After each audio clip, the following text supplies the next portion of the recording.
पंथ से ऊपर उठकर वो चुनाव का दौर चलता है और चुनाव में जो जातिवाद चलता है, जाति को जाति की वोट जो चलती है, बिहार यूपी तमाम प्रदेशों में देखते हैं जातियों की जो संघर्ष है कि जाति पंथ से ऊपर उठकर कब लोकतंत्र मुस्काएगा। बोल रे बंधु बोल रे बहना, बोल रे बंधु बोल रे बहना, वो चुनाव कब जो आएगा, वो चुनाव कब जो आएगा।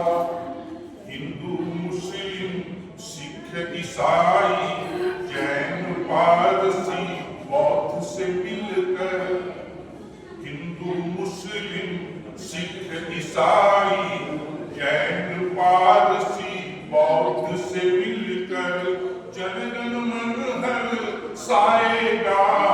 बोल रे बंधु बोल रे बहना, वो चुनाव कब जो आएगा, वो चुनाव कब जो आएगा। भाषा बोली सी भाषा के सम्मेलन के लिए, भाषा के मेलन के लिए ये राष्ट्रीय हिंदी प्रचार सभा गैर हिंदी भाषा भाषियों के क्षेत्र में जाकर के हिंदी के प्रचार प्रसार और उस भाषाओं के साथ करने के लिए काम चलना के लिए है कि भाषा बोली ऊंची नीच का, भाषा बोली ऊंची नीच का पंथ प्रपंच बिसराएगा।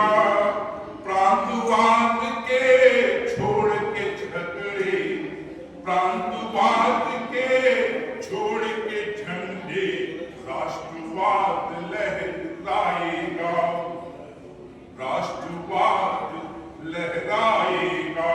बोल रे बंधु बोल रे बहना, वो चुनाव कब जो आएगा, वो चुनाव कब जो आएगा। छोड़ दे नेता झूठे वादे, छोड़ दे नेता झूठे वादे, भ्रष्ट तंत्र के रस्म रिवाजे, सर्वधर्म समभाव को लेकर, सर्वधर्म समभाव को लेकर रहकर कौन जो आएगा। बोल रे बंधु बोल रे बहना, वो चुनाव कब जो आएगा, वो चुनाव कब जो आएगा। धन्यवाद। और उसी चुनाव को सुधारने के लिए